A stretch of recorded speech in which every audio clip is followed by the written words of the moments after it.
Look, up in the sky. It's a bird. It's a plane. Oh my god, it's got my board. Welcome back, fellas and ladies, to yet another video about a movie. And I hope everything is going fantastic for you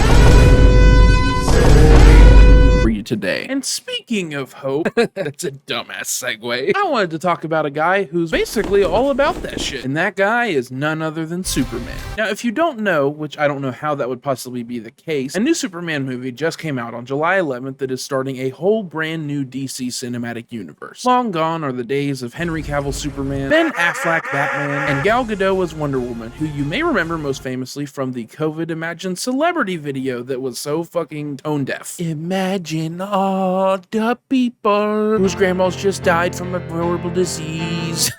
And thank God she's gone, because her as Wonder Woman did not work in any way. I genuinely don't get how any respectable director could see that and go, oh yeah, that's the stuff. Yeah, Gal, give me more of that. No, don't give me more of that. Hell no. Or should I say, hello no. Before anybody comes into my comments talking about how, well, actually, there was one good thing about it. There was Henry Cavill Superman. No, incorrect.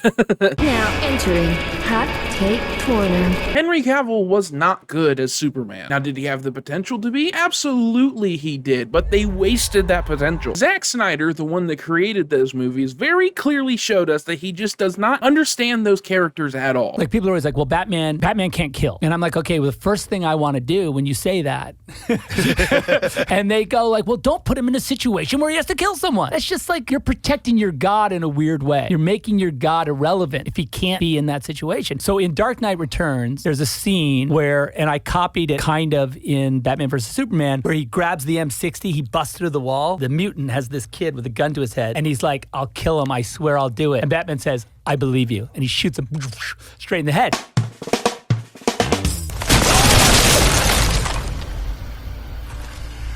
Back off or I'll kill him. Believe me, man, I'll do it.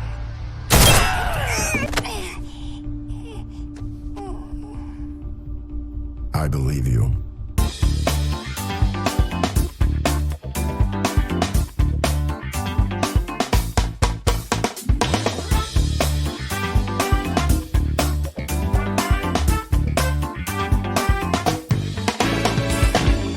Batman does not massacre people with the machine gun and blow them up. Superman does not just fuck around while people die getting buildings dropped on them. Wonder Woman does not just... I don't even know how to criticize her, all of it.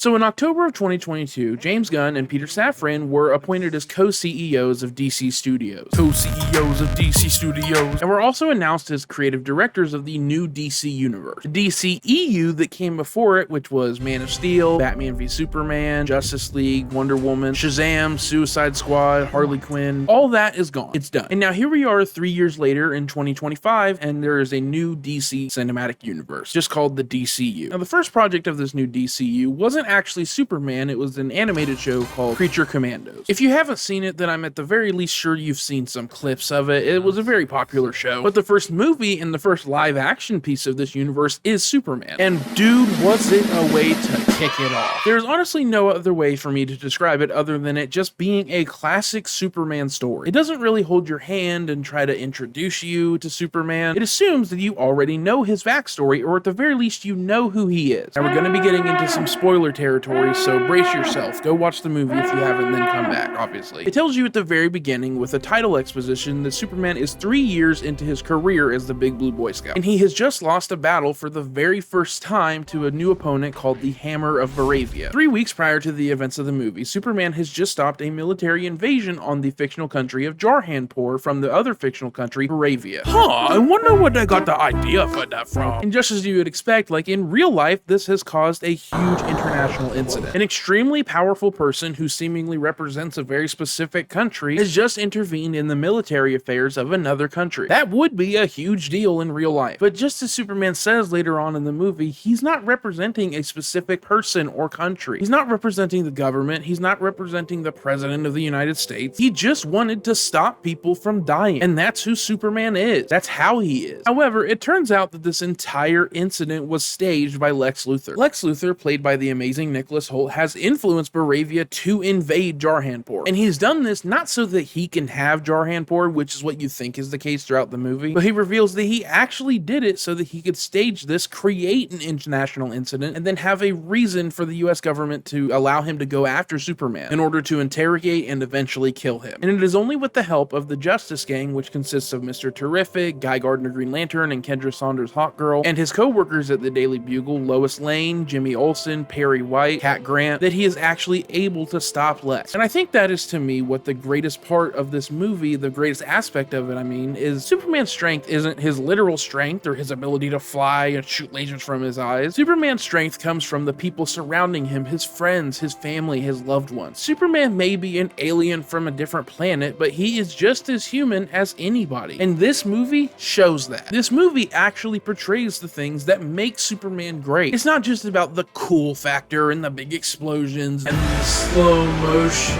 fight scenes. Like I said, Zack Snyder just did not understand the characters that he was playing with. And James Gunn, the man who helped write this movie and who directed this movie, he has shown that he very clearly does. In this movie, these characters are themselves. And that's the best part. And the characters not being themselves was the worst part of the Zack Snyder universe. But as you would expect with anything on the internet, not everybody feels this way about it. The general reception to this movie is overwhelmingly positive. Don't get that wrong. Most normal people, they love it. But there are a lot of people on the internet who just can't like something for once and who automatically just hate.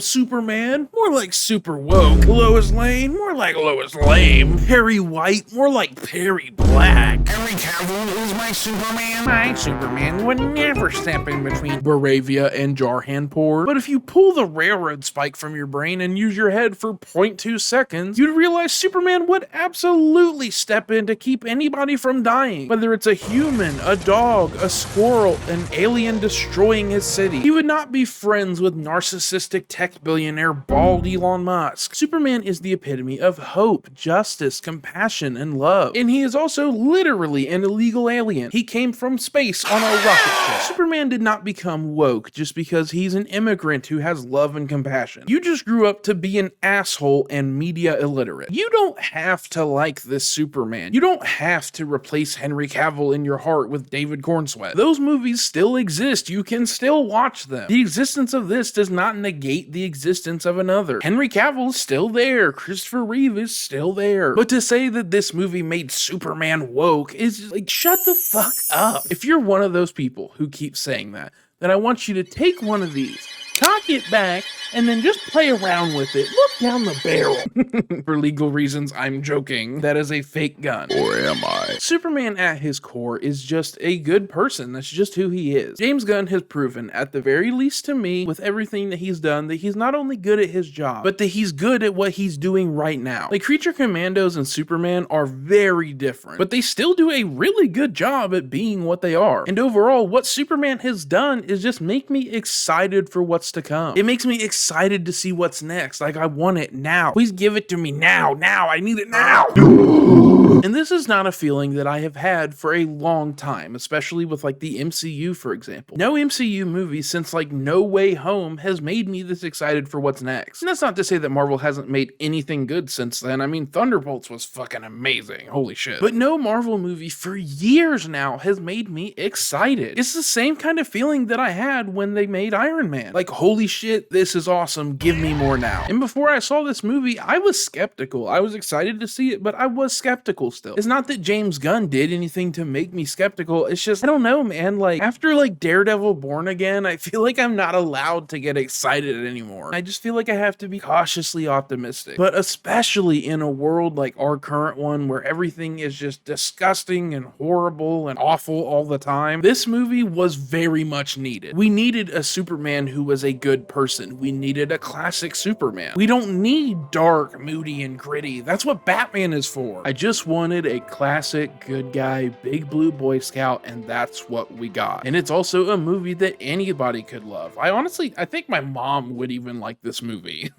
She loves movies that end all hopeful and with a like sappy love story. I know that from attempting to show her Batman Begins and then The Dark Knight, which she hated. This movie was just so refreshing, and it made me optimistic, and it made me happy in a time where that's difficult to come by. I just plain loved it. All right, now before we go, there is one last thing that I want to talk about in relation to this. I've seen a lot of discussion online talking about the Batman and the DCU, because if you don't know, the Matt Reeves or Robert Pattinson Batman is not connected to this new universe. This new universe has another upcoming movie called The Brave and the Bold, which is about Batman and Damian Wayne Robin. So it's a whole other thing. But there's been a lot of discussion about whether Robert Pattinson's Batman could be put into this universe and whether or not it would work. And I have sort of mixed feelings about it, because while one, I know this might not be a popular opinion, but I do think that it could work. I also think that it would be really hard to make it work, and we gotta kind of coast right now. Like, we gotta take it easy. We cannot just be taking big old swings right now. And like I said earlier, it's also a Batman with a Damian Wayne Robin. And they've stated before that this Batman will already have an established Bat family, which they haven't named anybody other than Damian, but hopefully that'll include people like Nightwing and Red Robin and Red Hood, Signal, Batgirl, Batwoman, Cassandra Cain, Huntress. But if we're gonna do all that, if we're gonna have a big established Bat family with all these characters, with all these kids, then you kind of have to have an older Batman. And while Robert Pattinson is 39, he is almost 40, he doesn't look like it. And the Batman that he's playing is not portrayed as older. It's a younger Batman in his like late 20s. So if we're gonna do it that way and we're gonna have all these established characters, we need to have an older Batman who's in his like 40s or 50s. So if they wanted to put Robert Pattinson in, I think that it is possible that they could do it, but it would be really hard, and I don't think that it would really work with the Batman that they're trying to do, with what they've established that they're trying to do. He's got to be older and grizzled and war-torn. I mean, he's just a normal human guy who is at like peak physical condition and works out constantly, but he also gets stabbed, shot, electrocuted, set on fire, dipped in acid every fucking night. A fresh-faced Robert Pattinson Batman does not look that way. So while I think it could work, overall, I don't think they should do that. And that's just my take on it. But overall, I am excited for this new DC universe. I